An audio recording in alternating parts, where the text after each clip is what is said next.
Assalamualaikum warahmatullahi wabarakatuh. Perkenalkan, saya Anissa Faradian Pradevi. Kali ini saya akan sedikit memaparkan tentang pentingnya literasi dini. Yang pertama, kita akan melihat fakta-faktanya terlebih dahulu. Hasil studi PISA 2018 yang dirilis oleh OECD menunjukkan bahwa kemampuan siswa Indonesia dalam hal membaca meraih skor rata-rata yakni 371 dengan rata-rata skor OECD yakni 487. Dalam hal membaca, Indonesia mendapatkan peringkat 6 dari bawah. Ternyata minat baca di Indonesia masih begitu rendah. Lalu, apa yang harus kita lakukan? Yuk mulai dari generasi termuda kita, yaitu anak-anak. Kenalkan anak-anak dengan aktivitas membaca sejak dini atau literasi dini. Kegiatan ini dapat menjadi sebuah pondasi yang kuat supaya anak bisa belajar membaca. Mari kita renungkan. Selama ini, kebanyakan orang tua khawatir jika anaknya belum bisa membaca, tapi jarang ada yang khawatir anaknya suka membaca atau tidak. Padahal, jika suka, pasti mereka akan mencari cara agar bisa. Kebalikannya, jika anak bisa membaca, belum tentu anak itu suka membaca. Nah, sehingga yang terjadi adalah mereka melakukan aktivitas membaca hanya saat diperlukan saja, seperti saat ujian sekolah. Ujian selesai, aktivitas pun membaca juga selesai. Nah, perlu kita ketahui bahwa pengertian membaca bukan hanya sekedar mengeja huruf dan kata, tapi definisi membaca itu jauh lebih luas. Mari kita kenal tentang literasi dini. Yang pertama, literasi dini adalah tentang mengeja. Yang kedua, tentang memahami bacaan.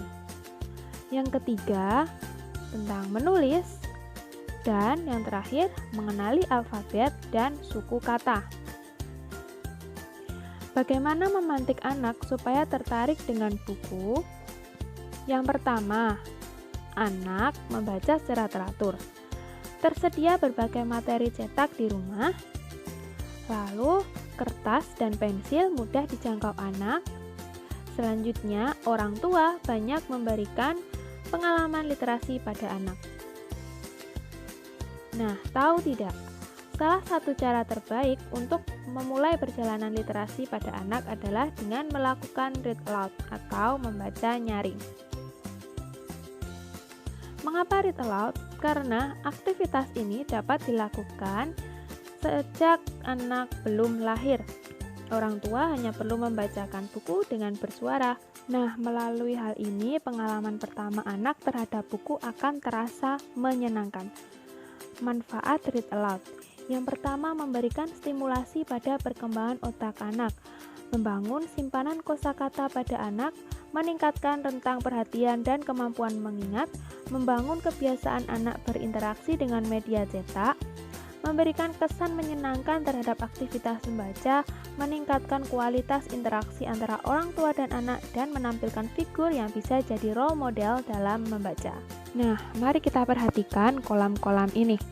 Di sana ada kolam kosakata dengar, lalu ada kolam kosakata bicara, kolam kosakata baca, dan ada kolam kosakata tulis. Lalu, apa hubungan dari kolam-kolam tersebut?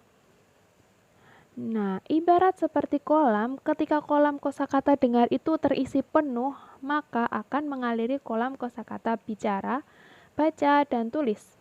Namun, jika kolam kosakata dengar tidak terisi penuh, apakah bisa memenuhi kolam-kolam selanjutnya?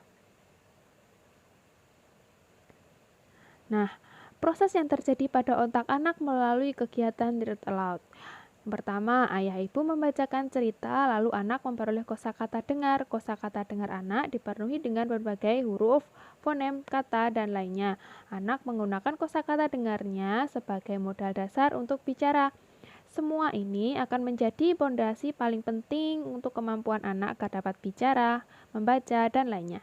Nah, yang terjadi jika otak anak tidak melalui kegiatan read aloud. Apakah ayah ibu membacakan cerita? Tidak. Anak memperoleh kosakata dengar? Juga tidak. Kosakata dengar dipenuhi dengan berbagai huruf fonem, rima, dan lainnya? Tidak juga. Lalu apa yang terjadi? Anak mendadak dituntut untuk lancar berbicara, membaca, dan menulis. Akhirnya, membaca menjadi kegiatan yang dikejar target, stressful, dan penuh dengan tekanan. Setelah melalui kegiatan read aloud, mintalah pada anak untuk mengajukan pertanyaan tentang buku yang telah dibaca.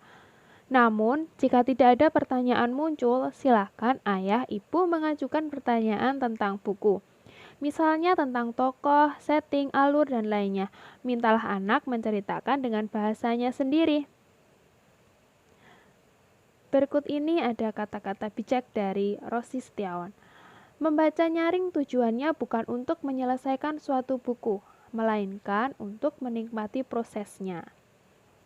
Semoga video ini bermanfaat dan saya ucapkan terima kasih dan sampai jumpa dalam kesempatan berikutnya.